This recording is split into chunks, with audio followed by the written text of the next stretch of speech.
पढ़ाए थे half life period का सिंपल वैल्यू होता है 0.693।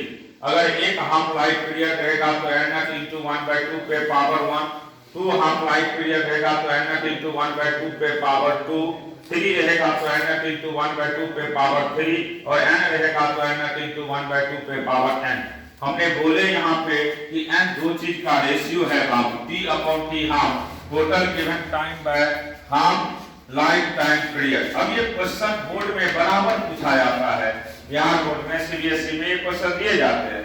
देखिए क्या है, if n0 is the original mass of the substance, n0 original mass है of the substance, अब half life period t half का वैल्यू दे दिया, then the amount of substance left after 15 year, तो 15 ईयर के बाद कितना बचेगा। तो देखिए अभी तुरंत हमने पढ़ा है कि इसका जब भी इस तरह का क्वेश्चन हो तो सॉल्व करने का एक ही तरीका है, सिंपली हम सॉल्व कर सकते हैं। n का वैल्यू क्या पढ़ा है बाबू, n0 into 1/2 पे power t/t, half t/t, half तो n0 हो गया, 1/2 टोटल टाइम कितना है 15, अब 5 कट के कितना हो जाएगा 3, n0 into 1/2 पे पावर 3 और इसको लिख सकते हैं हम लोग n0 अपॉन, तो इतना निकल जाएगा और इतना बच जाएगा, तो इसका आंसर क्या हो जाएगा बी। जब भी ऐसा क्वेश्चन हो तो सबसे पहला याद रखना है कि निकला कितना या बचा कितना, तो टी हाफ दिया रहेगा, टोटल टाइम दिया रहेगा, तो अभी तुरंत पढ़ाए हैं एंड टी का वैल्यू n0 into 1/2 पे पावर t/t हाफ पुट कर दिए, क्वेश्चन सॉल्व हो जाएगा आप लोग से। अब इसके बाद नेक्स्ट कॉन्सेप्ट की बात करते हैं हम, उसको भी लिख लीजिएगा सभी लोग। और एक्टिविटी के टर्म में देगा, एक्टिविटी ए के टर्म में उसका भी यही फार्मूला होता है, एक्टिविटी के टर्म में भी देगा तो यही फार्मूला होता है। कैसे देखिए, एक्टिविटी जिसको ए के नाम से जानते हैं, number of atom, number of atom decay per second is called activity, number of atom decay per second is called activity. और बाबू याद रखना एटी का सिंपल वैल्यू होता है a0 e पे पावर माइनस लैम्डा टी, और अगर हाफ लाइफ के टर्म में कहिएगा तो एटी का सिंपल वैल्यू a0 1/2 पे पावर t/t हाफ। तो एक्टिविटी का फॉर्म पे भी कहेगा तो ऐसे ही फॉर्मूला याद रखिएगा, activity number of atom decay per second को क्या किसके नाम से जानते हैं लोग, एक्टिविटी के नाम से। जैसे वहां पे पढ़ाए थे टी और यहाँ पे एटी, वहां पे एन से रिप्रेजेंट करते हैं और यहाँ पे ए से, सिर्फ यही डिफरेंस है, एक्टिविटी सिर्फ ए एक सिंबल हो जाता है। क्लियर है। अब नेक्स्ट कॉन्सेप्ट समझिए बाबू, पैकिंग फ्रैक्शन। हम कल बोल रहे थे पैकिंग फ्रैक्शन के विषय में, पैकिंग फ्रैक्शन,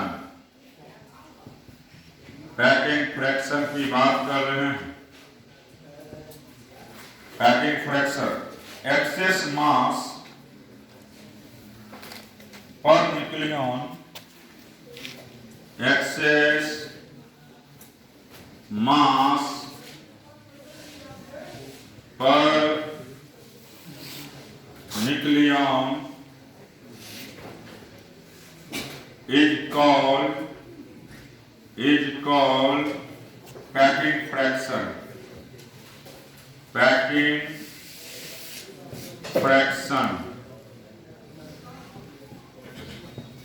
तो पैकिंग फ्रैक्शन का सिंपल वैल्यू होगा,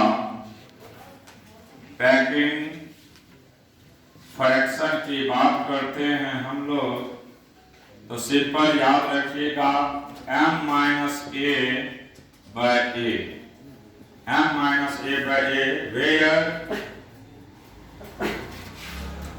हो गया एक्सेस मास जो रहेगा, तो एक्चुअल जो भी मास थोड़ा ज्यादा नहीं रहता एक्चुअल में, एक्चुअल मास दिया रहेगा ये, और ए जो है वह मास नंबर हो गया, मास नंबर। तो पैकिंग फ्रैक्शन सिंपल याद रखिएगा, एक्सेस मास पर न्यूक्लियन को क्या कहते हैं हम लोग, packing fraction. Access mass per nucleon को किसके नाम से, पैकिंग फ्रैक्शन के नाम से याद रखिएगा। एक्सेस मास पर न्यूक्लियंस को किसके नाम से, पैकिंग फ्रैक्शन के नाम से। सिंपली आप इस चीज को याद रखिएगा, एम हो गया एक्चुअल मास और ए हो गया बाबू मास नंबर। इसी दोनों के रेशियो को हम किसके नाम से जानते हैं, पैकिंग फ्रैक्शन के नाम से। अब देखिए पिछले क्लास में हम बोल रहे थे आप लोग को कि न्यूक्लियर फ्यूजन पढ़ाएंगे, उसके बाद रिएक्टर के विषय में पढ़ाएंगे। न्यूक्लियर से क्लियर है, nuclear fusion the process of breaking of nucleus into two or more nucleus with large amount of energy is called nuclear fission। तो जैसे हमने क्या किए हैं यहाँ पे बेरियम U-235 पे स्लो न्यूट्रॉन से अटैक करवाए हैं, तो ये बेरियम और क्रिप्टन में टूट गया और की को एक्स्ट्रा न्यूट्रॉन भी आया और इसके साथ क्या क्या आया बाबू, large amount of energy, large amount of energy. तो सिंपली याद रखिएगा, जब स्लो न्यूट्रॉन से हम अटैक करवाते हैं किस पे, यूरेनियम पे, किस पे, यूरेनियम पे, तो याद रखेगा ये दो पार्ट पे टूटते हैं, बेरियम, क्रिप्टन, और 3 को एक्सेस न्यूट्रॉन भी आते हैं और लार्ज अमाउंट ऑफ एनर्जी भी यहाँ पे मिलता है।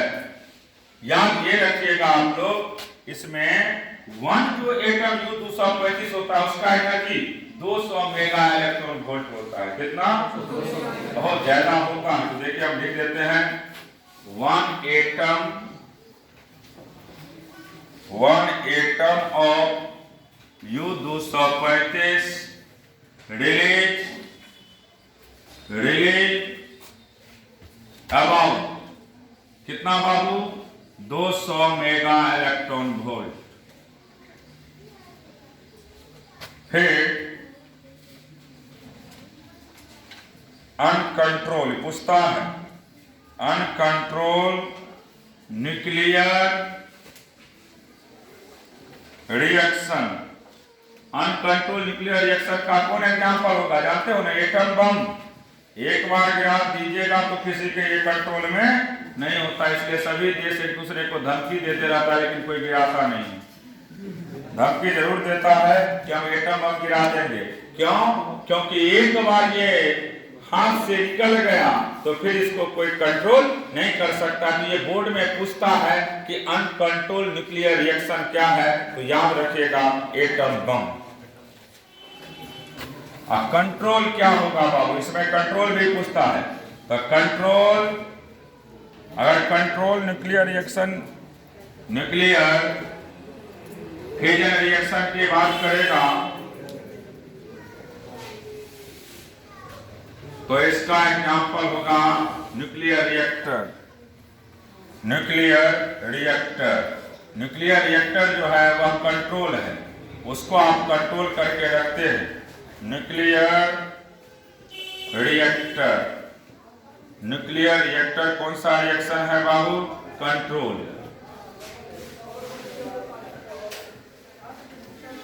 Reactor, the first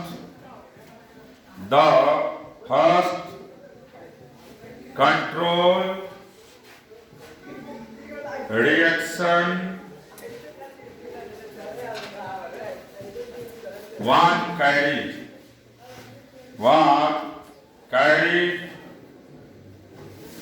out by Fermi। तो सिंपल याद रखिएगा, एटम बम का, एक एटम बम कितना एनर्जी देता है बाबू, या एक कोई भी एटम बम हो तो वह 200 मेगा इलेक्ट्रॉन वोल्ट। तो देखो C² का वैल्यू कितना पढ़ाए थे, 931.5, तो लाइट अगर नजदीक आ जाता है तो सब जलने लगता है। देखिए इसका 200 मेगा इलेक्ट्रॉन वोल्ट है, कम एनर्जी थोड़ा है, बहुत ज्यादा एनर्जी है बाबू। C² का वैल्यू उतना होता है, अभी अकेले एक एटम बम गिरा दिया जाएगा उतना एनर्जी दे देता है।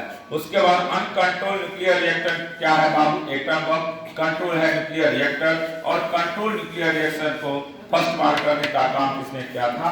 फर्मी। कौन? फर्मी। याद रखिएगा, पूछ देता है कभी कभी। जैसे हम लोग को सर पढ़ाते होंगे केमिस्ट्री में चेन रिएक्शन, एक बार रिएक्शन जो इनिशिएट हो गया और कंटिन्यूअस होते रहता है उसी को क्या कहते हैं? Chain reaction. कोई पूछ देगा चेन रिएक्शन के विषय में तो सिंपली याद रखिएगा कि एक बार रिएक्शन जब स्टार्ट हो जाता है और होते रह जाएगा तो उस रिएक्शन को क्या कहते हैं हम लोग? Chain reaction. उस रिएक्शन का नाम चेन रिएक्शन होता है। तो जैसे लिख देते हैं यहाँ पे चेन रिएक्शन। केमिस्ट्री सब में सब पढ़े होंगे आप लोग। Chain reaction,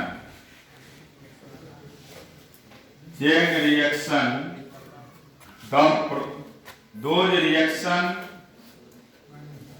those reaction in which initiated particles are produced reaction and reaction, बार बार जो रिएक्शन रिपीटेड होता है, go further and further is called chain reaction. Chain reaction. अब क्रिटिकल साइज ये भी लिखने, initiative particle are produced during reaction and reaction go further and further called chain reaction. जो initiative particle है एक बार reaction को स्टार्ट कर दे और बार बार आपको दिखाई दे उसी को किसके नाम से जानते हैं हम लोग? चेन रिएक्शन के नाम से। क्लियर हो गया? उसके बाद है क्रिटिकल साइज, वह मिनिमम साइज ताकि फिजिनेबल मटेरियल स्टार्ट करे कौन सा रिएक्शन? चेन रिएक्शन, उसी को क्या कहते हैं हम लोग? Critical size. The minimum size of fissionable material to start the chain reaction is called critical size and corresponding mass is called critical mass. जो स्टार्ट करता है रिएक्शन को जिस साइज पे उसी को क्या कहते हैं हम लोग? Critical size. क्लियर हो गया यहाँ तक? इसको लिख लीजिए।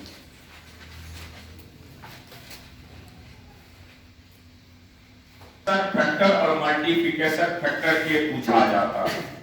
के का सिंपल वैल्यू होता है rate of protection of neutron by rate of loss of neutron.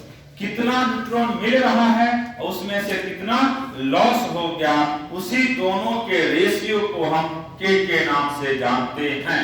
Simple रख जाइएगा, के का मतलब होगा rate of protection of neutron by rate of loss of neutron. अगर के का वैल्यू 1, ये बोर्ड में बराबर पूछता है कि के का वैल्यू 1 होगा तो किसके नाम से?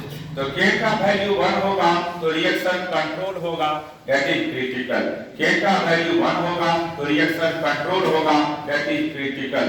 के का वैल्यू ग्रेटर देन 1 होगा तो रिएक्शन सब क्रिटिकल होगा। क्या होगा? सॉरी, रिएक्शन सुपर क्रिटिकल होगा, रिएक्शन सुपर क्रिटिकल। और के का वैल्यू लेस देन 1 होगा तो रिएक्शन कैसा होगा? सब क्रिटिकल। तीनों पॉइंट क्लियर हो गया? ये रट जाना है। के का वैल्यू 1, रिएक्शन क्या होगा? कंट्रोल में, और उसको क्रिटिकल कहेंगे। के ग्रेटर देन 1 तो रिएक्शन अनकंट्रोल रहेगा और उसको सुपर क्रिटिकल, और लेस देन 1 रहेगा तो सब क्रिटिकल। इसको याद रखिए।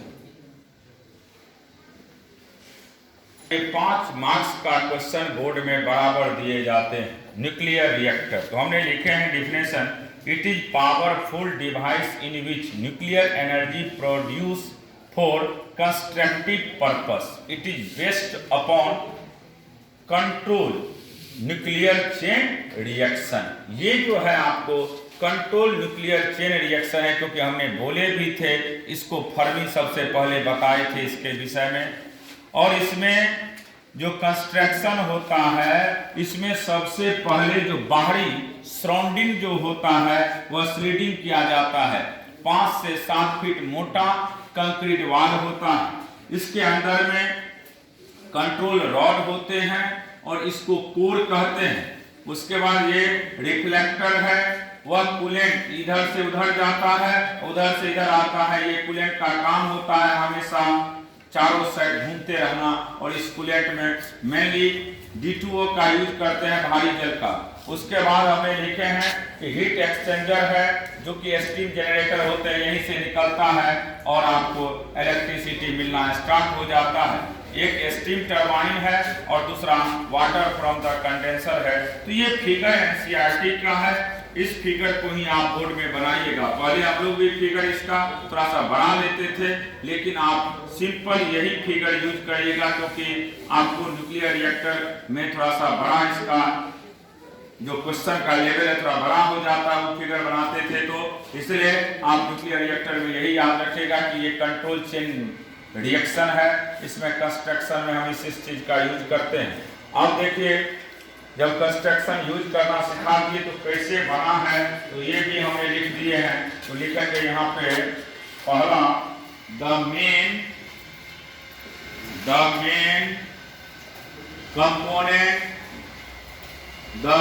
Component of nuclear reactor are as follows.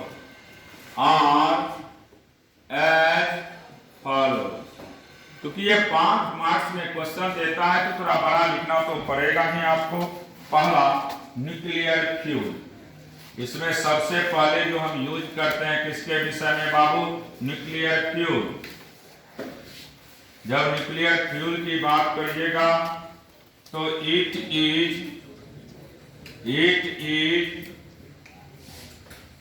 फिजनेबल material.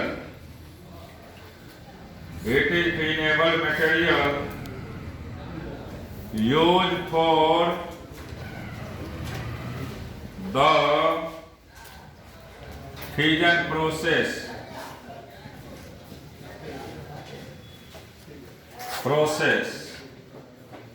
Fission process and for इसमें जो यूज किया जाता है, देखो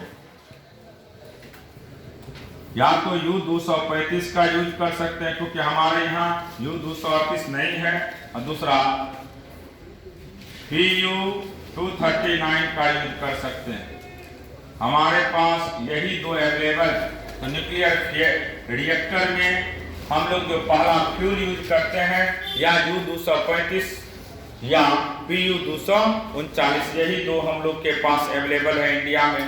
लेकिन अमेरिका में जाइएगा तो U238 है जो कि इससे भी बेटर होता है, इसलिए वह ज़्यादा पावरफुल है, उसके पास न्यूक्लियर एनर्जी, उसको इसलिए कहा जाता है। हम लोग इसको आर्टिफिशियल ये आर्टिफिशियल यूरेनियम हो गया। वह जो है वह ओरिजिनल यूरेनियम U238 होता है, और ये U235 जो है वह क्या है बाबू? आर्टिफिशियल। अब देखिए, पहला चीज तो समझ गया। दूसरा मॉडरेटर, ये बहुत पूछा गया है। मॉडरेटर की बात कर रहे हैं। ये बोर्ड का ऑब्जेक्टिव में भी क्वेश्चन पूछा जाता है कि मॉडरेटर का काम क्या है। तो न्यूट्रॉन के स्पीड को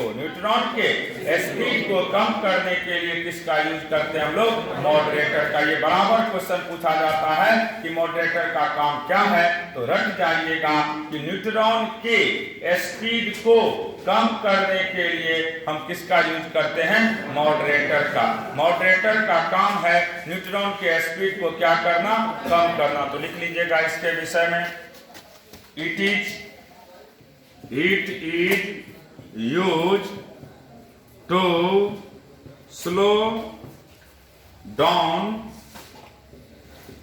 the fast moving fast moving neutron, fast moving neutron. इसमें जो यूज होता है बाबू F4, देखिए इसमें किसका यूज करते होंगे। इसमें आपको हैप्पी वाटर का यूज कर सकते हो, हैप्पी वाटर का, जिसको D2O के नाम से जानते हैं हम लोग। और दूसरा इसमें ग्रेफाइट रॉड का यूज करते हैं। तब पूछा जाता है ग्रेफाइट रॉड का यूज कहां किया जाता है, तो याद रखिएगा मॉडरेटर में। किसमें? मॉडरेटर में। या D2O का यूज भी हम कहां करते हैं? मॉडरेटर में। मॉडरेटर का काम होता है कि न्यूट्रॉन जो फास्ट चलता है उसको ये क्या कर देता है? स्लो कर देता है। क्लियर हो गया। तीसरा है control rod. Control rod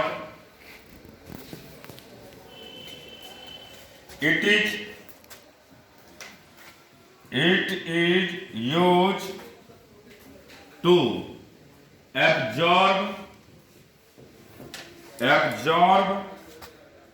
the slow neutron। अब देखिए इसमें किसका यूज करते हैं हम लोग? F4 कंट्रोल रॉड में। तो याद रखिएगा इसमें हम लोग बोरन कैडमियम का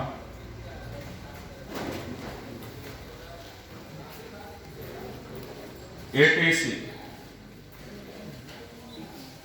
तो याद रखिएगा कि कंट्रोल रॉड का काम होता है कि जो भी न्यूट्रॉन स्लो है उसको क्या कर लेगा, जो एक्सेस न्यूट्रॉन है उसको एब्जॉर्ब कर लेगा। ये भी लिख सकते हो, it is used to absorb the slow neutron, या एक्सेस न्यूट्रॉन भी लिख सकते हैं। यहाँ एक्सेस कर दीजिए तो और अच्छा रहेगा। एक्सेस न्यूट्रॉन, एक्सेस न्यूट्रॉन को ये क्या कर देगा बाबू? एब्जॉर्ब कर लेगा। फोर्थ में देखिए कूलेंट, इट इज यूज, ठंडा करने के लिए यूज किया जाता, नाम से क्लियर है। It is use to remove the heat produce during the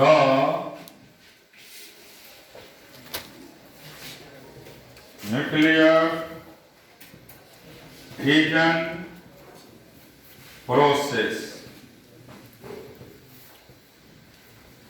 it is use to remove the heat, ये हीट को कम करने का काम करता है। इसमें भी हम लोग यूज जो करते हैं हैप्पी वाटर का ही यूज करते हैं।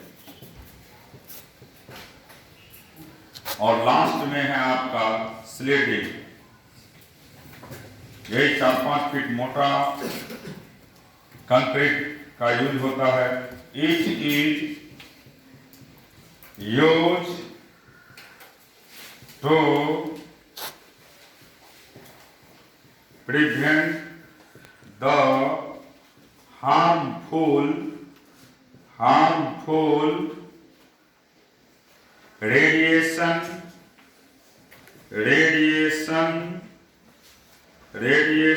emitted during nuclear reaction या nuclear reactor, जो भी कहे nuclear reaction। देखिए इसको आप याद रखिएगा कि इसमें मेन 5 चीज होते हैं। पहला है न्यूक्लियर फ्यूल, हमने बोले हैं it is fissionable material use for fission process. इसमें U235 और Pu239 का यूज किया जाता है। मॉडरेटर बराबर पूछा जाता है, और ये भी कंट्रोल रॉड के विषय में भी पूछा जाता है। मॉडरेटर के विषय में पूछेगा तो सीधा याद रखिएगा ये फास्ट इलेक्ट्रॉन को स्लो करता है। फास्ट इलेक्ट्रॉन को क्या करता है? स्लो करता है। फास्ट इलेक्ट्रॉन को क्या करता है? स्लो करता है। इसमें 2 चीज का यूज करते हैं हम लोग, हैप्पी वाटर D2O और दूसरा ग्रेफाइट का। हैप्पी वाटर D2O और दूसरा ग्रेफाइट का। फिर उसके बाद है कंट्रोल रॉड। ये काम करता है, जो एक्सेस न्यूट्रॉन है उसको क्या कर लेगा, एब्जॉर्ब कर लेगा। क्या कर लेगा, एब्जॉर्ब। इसमें बोरॉन और कैडमियम का यूज होते हैं और कूलेंट का काम ही होता है जो हीट एक्सेस हो जाएगा उस हीट को क्या करता है बाबू, ये कम करता है।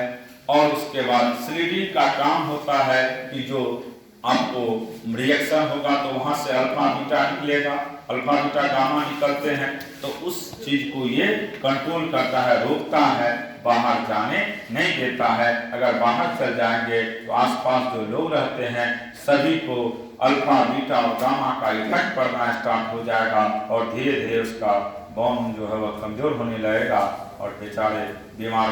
जैसे आप लोग सुनते होंगे कि अभी भी लोग न्यूक्लियर रिएक्टर में इंजीनियर लोग काम करना नहीं चाहता है।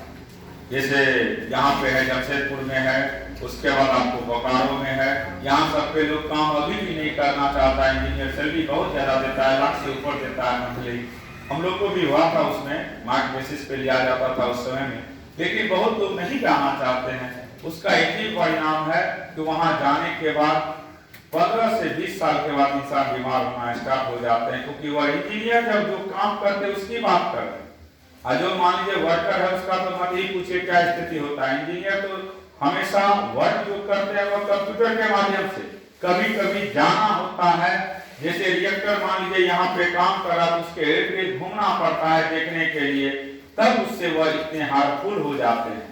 तो समझ लीजिए ये जो कंक्रीट का वाल देखिएगा, जहां पे ग्रिड बनाया जाता है उसके राउंड में एक बड़ा सा मोटा वाल कंक्रीट का देगा और वह 5 से 6 फीट मोटा होता है और उसी को किसके नाम से जानते हैं, स्लीडिंग के नाम से। इसका काम होता है कि हार्मफुल जो भी पार्टिकल्स होते हैं उसको ये बाहर आने नहीं देगा, वह हार्मफुल पार्टिकल को अंदर में ही रख लेगा। कोई दिक्कत? तो ये था आपका न्यूक्लियर रिएक्टर। इसको 5 मार्क्स में बराबर देखिएगा, बोर्ड में मिल जाएगा न्यूक्लियर रिएक्टर के विषय में। इसको ध्यान में रखना है और पूछेगा तो इतना ही लिखिएगा, ज्यादा इसमें लिखने का जरूरत नहीं है, क्योंकि शॉर्ट किए हैं जानबूझ करके। पहले 2 पेज में लिखाते थे इसी को, लेकिन आप शॉर्ट कर दिए क्योंकि विद्यार्थी को उतना याद ही नहीं होता है। अगर 2-3 पेज में लिखा देंगे तो बेचारा पहले ही सब भूल जाएगा। ये छोटा है, बहुत बड़ा नहीं है, और हो सकता है इस बार आप लोग जब 21 में एग्जाम दीजिएगा तो ये पूछ दे 5 मार्क्स में, बहुत इंपॉर्टेंट है। इसको वीडियो कर लीजिए सब लोग। हम मॉडल फिजिक्स में पहले भी बोले थे, सुन लो क्या क्या इंपॉर्टेंट है, बोल देते हैं। जैसे आप लोग को लॉजिक गेट याद हो गया है, लॉजिक गेट सब लोग रख जाइएगा। हम जिस दिन ऑब्जेक्टिव पढ़ाएंगे फिर डिस्कशन करेंगे लॉजिक गेट का, उसमें बाइनरी कन्वर्शन भी सिखाएंगे। जैसे 21 का बाइनरी क्या होता है, बोर्ड में पूछता है, बिहार बोर्ड में खास तौर से ये कन्वर्शन सिखाएंगे। ये सब देखिएगा क्वेश्चन बैंक में तो मिल जाएगा। उसके बाद आपका पी टाइप और एन टाइप बराबर पूछा जाता है, पी टाइप और एन टाइप। कभी कभी रेक्टिफायर पूछ देगा, कभी कभी रेक्टिफायर पूछ देगा। अल्फा बीटा गामा में रिलेशन नहीं पढ़ाएंगे, उसको भी पढ़ाएंगे, नहीं पढ़ाएंगे। ये तो डिफरेंस था। और अल्फा बीटा गामा उस केस में इमीटर बेस और कलेक्टर के केस में नहीं पढ़ाए थे कि अल्फा का value beta by 1 beta by 1 plus beta होता है, बीटा का value alpha by 1 minus alpha होता है, गामा का वैल्यू 1 प्लस बीटा होता है। ये नहीं पढ़ाएंगे, पढ़ाएंगे उसको, ठीक है। तो ये आपका